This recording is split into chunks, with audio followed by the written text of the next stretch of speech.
एक बार मेरा मन है जरा सा आप ताली देकर इनका अभिनंदन कर देंगे, बड़ा अच्छा लगेगा।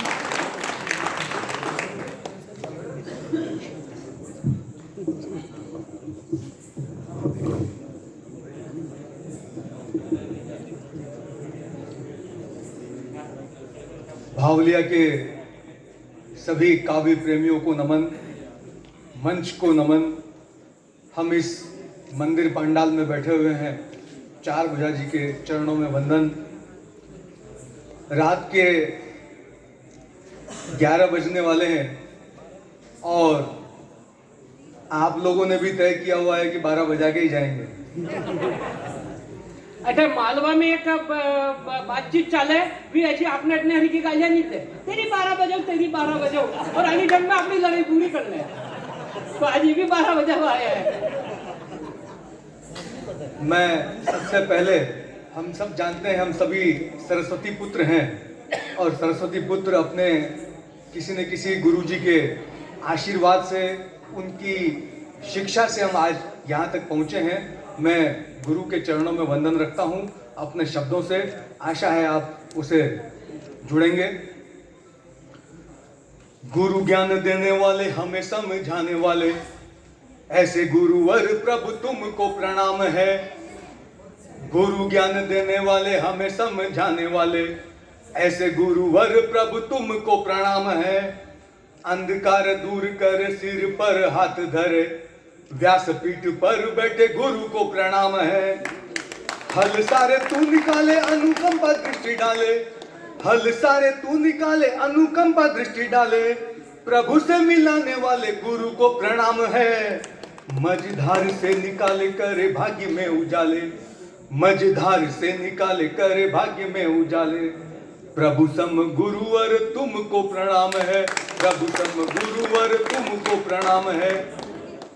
हम सभी अपने गुरुजनों के चरणों में वंदन कर इस कार्यक्रम की शुरुआत हमारे सभी साहित्यकारों ने रखी है। बहुत सारे साहित्यकार, कवि, कवित्री मंच पर हैं जो अब देने वाले हैं। सब एक से एक बेहतर, सुंदर, खूबसूरत आए हैं और मुझे स्पेशली लाया गया है कि इनको नजर न लगे। ठीक इसी तरह जैसे माँ अपने बच्चे को काला टीका लगाती है, तो वो टीका बना करके मैं इनकी सुरक्षा में लगा हुआ हूँ। पंकज जी का कलर बहुत काजल से ज्यादा काला है।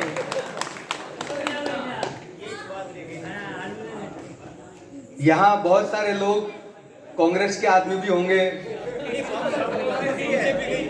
कुछ बीजेपी के आदमी भी होंगे, लेकिन मैं किसी का आदमी नहीं हूँ। मैं जिसका आदमी हूँ वो मेरे मंच पर ही है। तो आप कंफ्यूज ना हो कि मैं आपका आदमी हूँ। बात आती है, हमने जब कवि सम्मेलन शुरू करने की कोशिश की, विचार किया कि 7:30 बजे हम समय रखेंगे, ठीक 8 बजे शुरू करेंगे। ठीक 8 बजे लाइट बंद हो गई। रतन जी को पूछा लाइट कब आएगी, कहा पता नहीं, सरकार आपनी कौन है। मैंने कहा सरकार, मैंने अपने नाम के आगे सरकार इसलिए लगाया ताकि बीजेपी की हो चाहे कांग्रेस की हो, पर सरकार तो अपनी जो। अशोक गहलोत जी को फोन लगाया, भाई साहब लाइटा बंद है भावलिया में, कई बात है। उन्होंने कहा कोयला खत्म।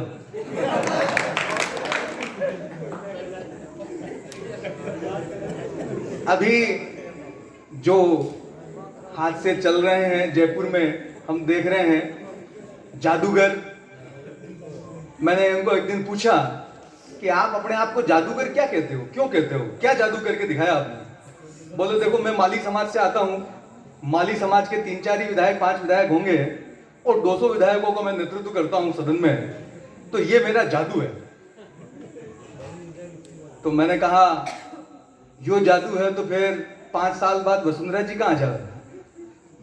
यदि आप में ये जादू है तो कंटिन्यू आना चाहिए, लेकिन आप 5 साल बाद वसुंधरा जी की सरकार आ जाती है, 5 साल बाद आपकी आ जाती है, तो इसमें जादू कौन सा है?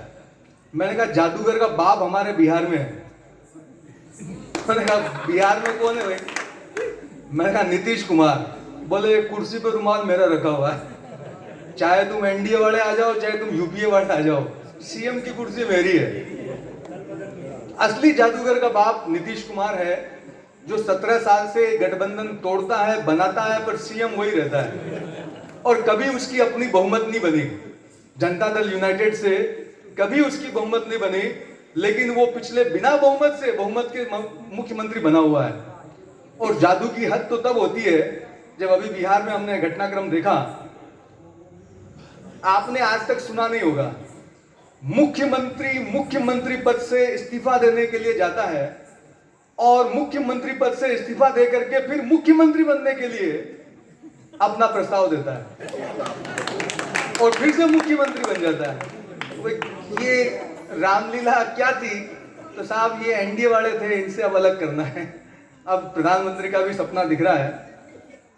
खैर, गांव में आए थे तो रतन जी को पूछा था क्या चलेगा, तो हम तो सब वैरायटी रखते हैं, हास्य भी रखेंगे, श्रृंगार भी रखते हैं, वीर रस भी रखते हैं। तो चूंकि ये बजरंग दल वाले बजरंग मित्र मंडल है, तो मैं इनको समर्पित करता हूँ, एक छंद अपना रखता हूँ कि हमारे देश को आज़ादी कैसे मिली, उसके ऊपर एक छंद से आपसे जुड़ता हूँ। और यदि छंद आपको पसंद आता है तो आप जरूर अपनी प्रतिक्रिया दें। कटे लाख शीश जब आजादी है मिली तब, शहीदों के नाम को तू याद सदा रखना।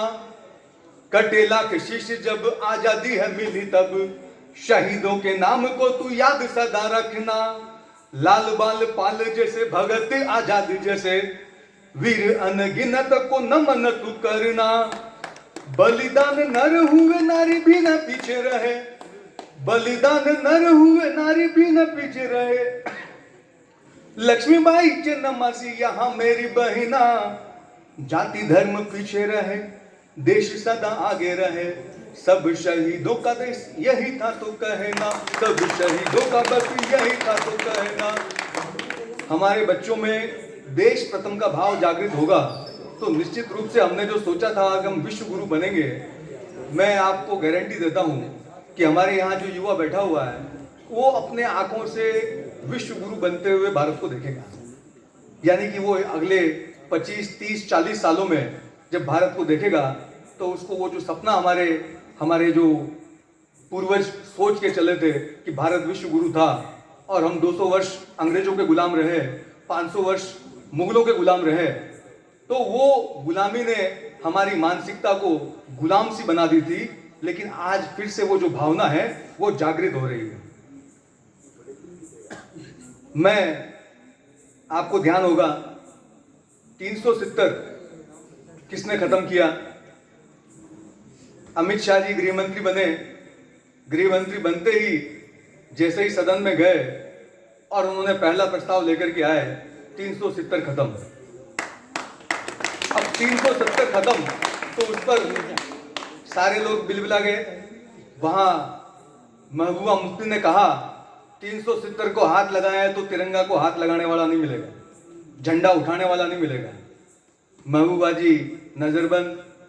आज 15 अगस्त का हमने कश्मीर का सीन देखा है, चारों तरफ तिरंगे और भारत माता की जय के गुणगान हो रहे हैं।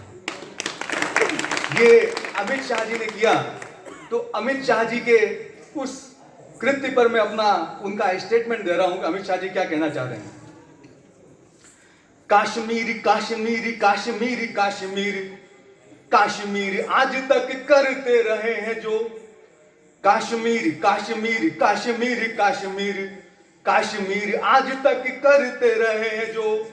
धर्म ईमान निज बेच बेच बेच कर, खून वाली होली रोज खेलते रहे हैं जो। नागबन बिच्छू बन अपने ही देश को भी भोर सांझ डसते रहे हैं जो। चुन चुन मार डाले ऐसे सारे देशद्रोही, चुन चुन मार डाले ऐसे सारे देशद्रोही। माँ भारती पे खतरे बनते रहे हैं जो, माँ भारती पे खतरे बनते रहे हैं जो। कल तक 14 से पहले जब 15 अगस्त और 26 जनवरी आती थी तो हाई अलर्ट हो जाता था कि किसी भी शहर में बम विस्फोट होना चाहे हो सकता है, और पुलिस और जनता सब इस तनाव में रहती थी कि आज दिल्ली में फूटेगा कि बम्बई में फूटेगा कि हैदराबाद में फूटेगा। अब सारे फोड़ने वाले केवल कश्मीर तक सीमित हो गए, और वो भी इस चिंता में कि अब इस 15 अगस्त को हमको कौन फोड़ देगा, कौन सी भारतीय सेना का जवान हमारे सिर में कौन सी गोली हमारे नाम पर लिख जाएगा, वो इस डर में है। तो आप इस चीज को अनुभव कर रहे हैं कि आपने सही सरकार को चुना है। जब हम बात मोदी जी की करते हैं तो हम लोग साहित्यकार हैं, कवि हैं, तो हमारा काम है सबके ऊपर में कुछ न कुछ कमेंट लिखना करना। आपको ध्यान होगा मोदी जी ने एक नारा दिया था, न खाऊंगा न खाने दूंगा, न खाऊंगा न खाने दूंगा। तो किसी साहित्यकार ने कहा, खाएगा इंडिया तभी तो जाएगा इंडिया। आपने घर घर शौचालय बनाने का जो अभियान छेड़ा है वो कैसे पूरा होगा? खाएगा इंडिया तभी जाएगा इंडिया। तो मोदी जी अपनी बात क्या रखते हैं उन भ्रष्टाचारियों के लिए, क्योंकि उनका उद्देश्य, हम भाव को पकड़ते हैं, उनका उद्देश्य भोजन करने से नहीं था, भ्रष्टाचारियों को करप्शन का पैसा खाने से था। अभी तक हम लगातार भ्रष्टाचार के उदाहरण सामने आते थे, 2G घोटाला, 3G घोटाला, कोल घोटाला, माइनिंग घोटाला, ये घोटाला वो घोटाला। अभी ये लोग ढूंढ नहीं पा रहे कौन सा घोटाला, बल्कि जो घोटाले हो चुके हैं उसी को ढकने में लगे हुए हैं कि ये तो बच गया शहर, ये तो बच गया शहर।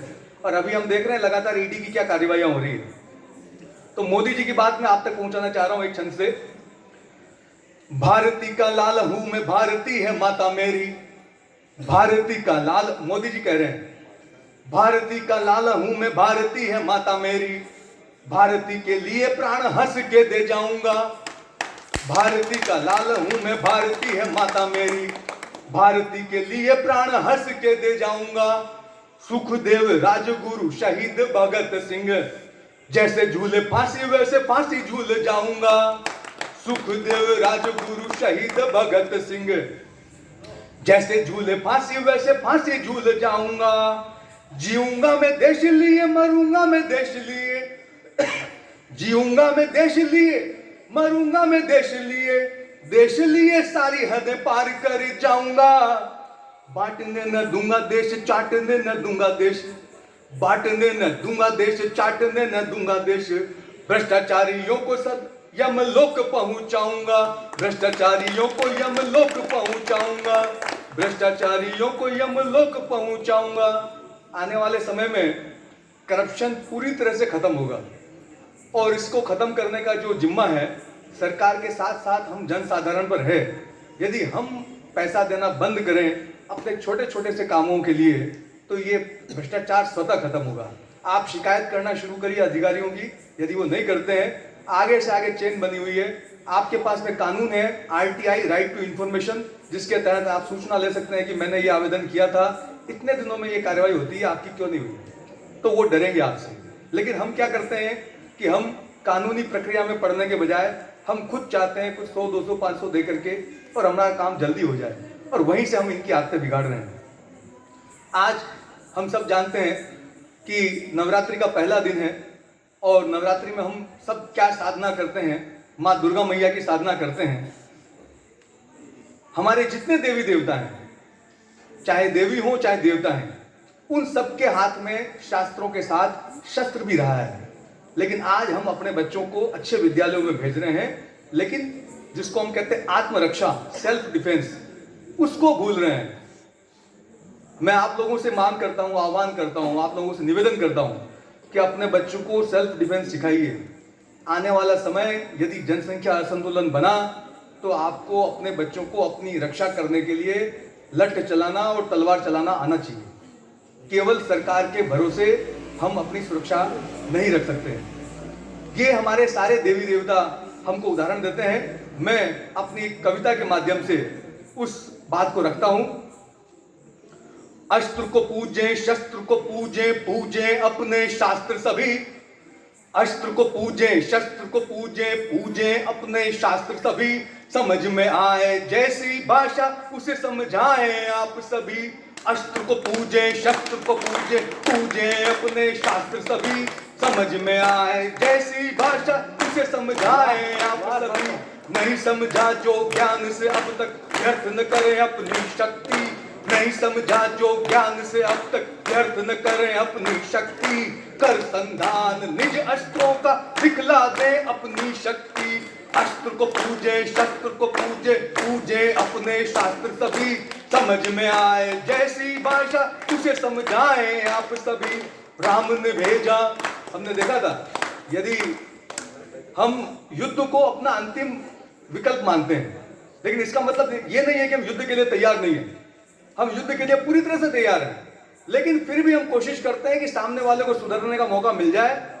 यदि वो मान जाता है तो बहुत बढ़िया बात है, नहीं मानता है तो फिर हमारे पास शठे शाठ्यम समाचरित, जैसे को तैसा उसकी भाषा में बात बताना आता है। रामायण का उदाहरण हमारे सामने है कि हमारा कैसे हमने अंगद को भेजा था, क्या बना के भेजा था, शांति दूत, समझौता करने के लिए, लेकिन वो अंगद समझा नहीं पाया या रावण समझ नहीं पाया। तो देखिए उस बात को रखिए, अस्त्र को पूजे शस्त्र को पूजे, पूजे अपने शास्त्र सभी, समझ में आए जैसी भाषा उसे समझाए आप सभी। राम ने भेजा था अंगद को समझाने रावण को जभी, राम ने भेजा था अंगद को समझाने रावण को जभी, छोड़ के सीता मांग ले माफी आजा प्रभु के शरण अभी, छोड़ के सीता मांग ले माफी आजा प्रभु के शरण अभी। 10-10 सिर से समझ न आई दशानन को बात कभी, 10-10 सिर से समझ न आई दशानन को बात कभी, शर संधान किया था प्रभु ने गर्वी को समझान तभी, अस्त्र को पूजे शस्त्र को पूजे, पूजे अपने शास्त्र सभी, समझ में आए जैसी भाषा उसे समझाए आप सभी। बात से समझ अगर आ जाती, धन्यवाद।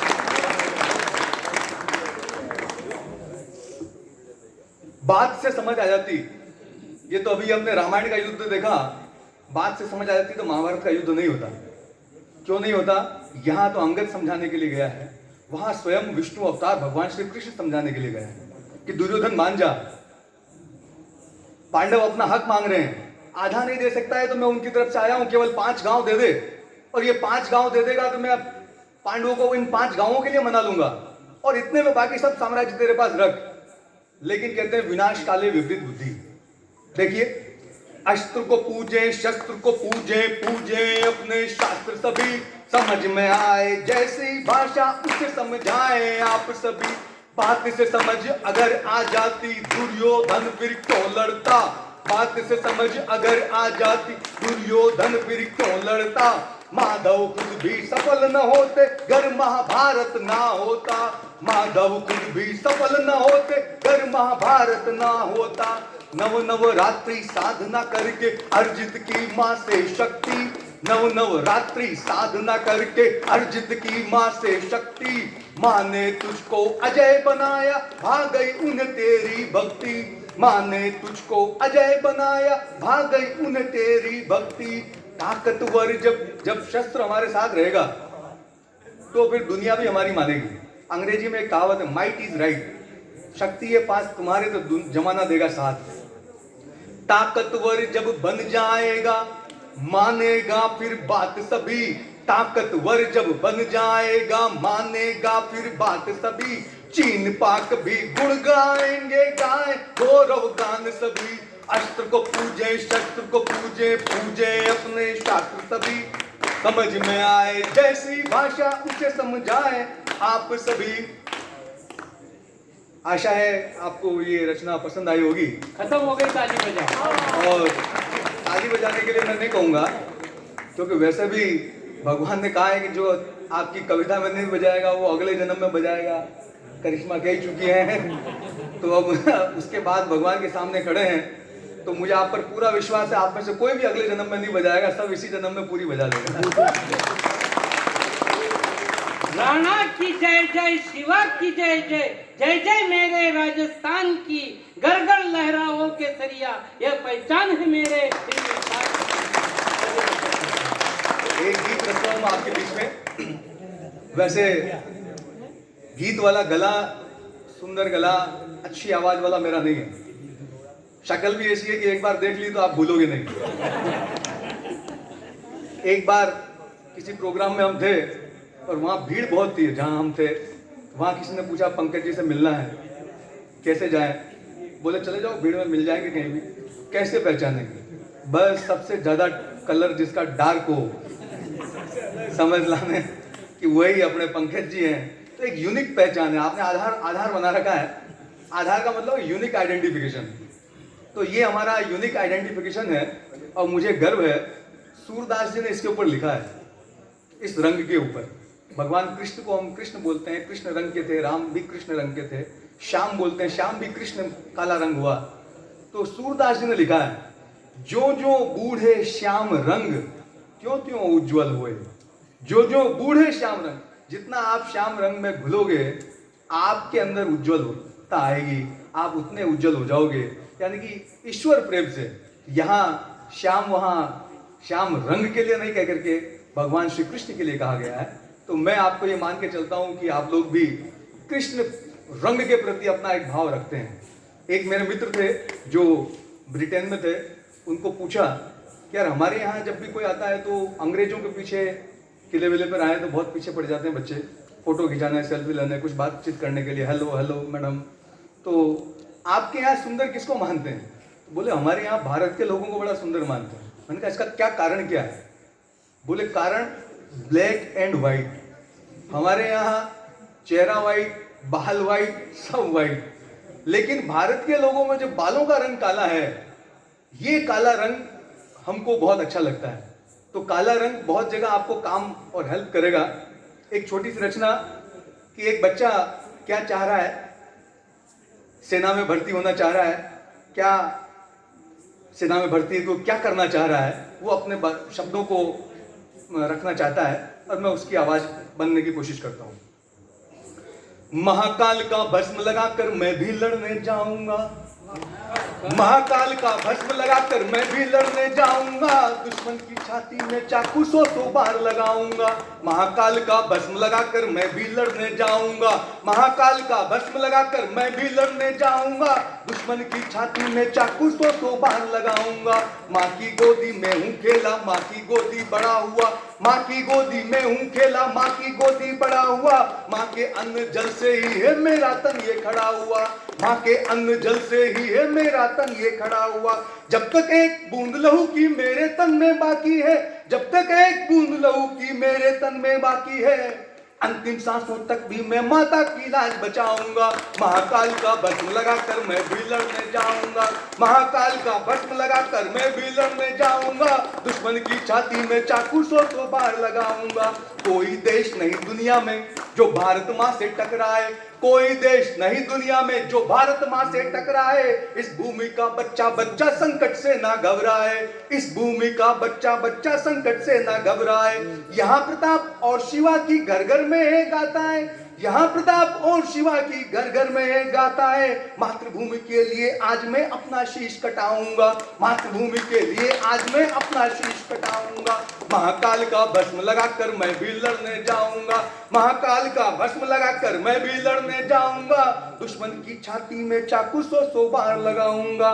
इस धरती पर राम हुए हैं, इस धरती पर कृष्ण हुए, इस धरती पर राम हुए हैं, इस धरती पर कृष्ण हुए, इस धरती पर चंद्रगुप्त से अगिनत कितने वीर हुए, इस धरती पर चंद्रगुप्त से अगिनत कितने वीर हुए। विश्व विजेता को भी जिसने अपने दम पर रोका था, विश्व विजेता को भी जिसने अपने दम पर रोका था, अपने साहस के बल पर मैं चंद्रगुप्त बन जाऊंगा, अपने साहस के बल पर मैं चंद्रगुप्त बन जाऊंगा।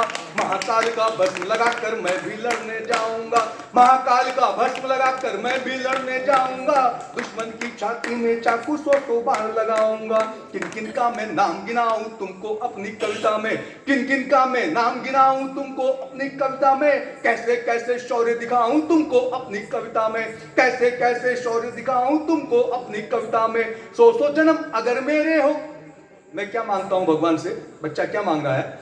100 जन्म अगर मेरे हो इसी धरती पर पैदा हूं, 100 जन्म अगर मेरे हो इसी धरती पर पैदा हूं, इस धरती पर पैदा होकर धन्य धन्य हो जाऊंगा, इस धरती पर पैदा होकर धन्य धन्य हो जाऊंगा। महाकाल का भस्म लगाकर मैं भी लड़ने जाऊंगा, महाकाल का भस्म लगाकर मैं भी लड़ने जाऊंगा, दुश्मन की छाती में चाकू 100 बार लगाऊंगा। कई बार हमको गलतफहमी हो जाती है कि सेनाएं लड़ती है तो संख्या बल से लड़ती है। वहां मैंने कहा है सेनाएं संख्या बल से नहीं लड़ती है, सेनाएं मनोबल से लड़ती है। जिसका मनोबल हाई होगा, जिसका मनोबल ऊंचा होगा, जीत उसकी निश्चित है। संकल्पों से युद्ध होता तंतु केवल माध्यम है, संकल्पों से युद्ध होता तंतु केवल माध्यम है। विजय हमारी हो जाती जब इच्छा शक्ति कायम है, विजय हमारी हो जाती जब इच्छा शक्ति कायम है। जैसे कंस की मथुरा में कान्हा ने धूम मचाई थी, जैसे कंस की मथुरा में कान्हा ने धूम मचाई थी।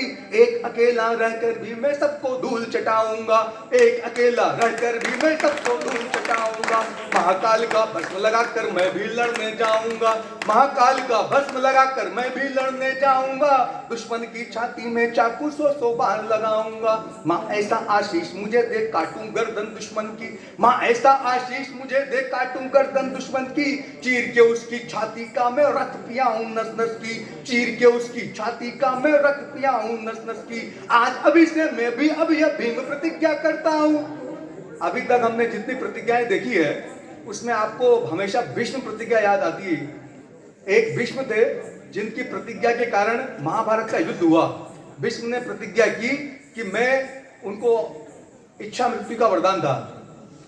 तो भीष्म ने प्रतिज्ञा की कि मैं जब तक रहूंगा मैं हस्तिनापुर के सिंहासन की सुरक्षा करूंगा। ये नहीं कहा कि मैं इस सिंहासन पर बैठने वाले को ज्ञान दूंगा। उनकी उस प्रतिज्ञा के कारण वो सिंहासन की सुरक्षा करते रह गए और दुर्योधन जैसे व्यक्ति ने, धृतराष्ट्र जैसे व्यक्ति ने वहां गलतियों पर गलतियां करते गए। चीरहरण द्रौपदी का हुआ, सारे देखते रह गए। सारे अपराध करने का परिणाम हुआ कि भीष्म को अंत में इच्छा मृत्यु होते हुए भी शरशैया पर लेटना पड़ा और मृत्यु का इंतजार करना पड़ा।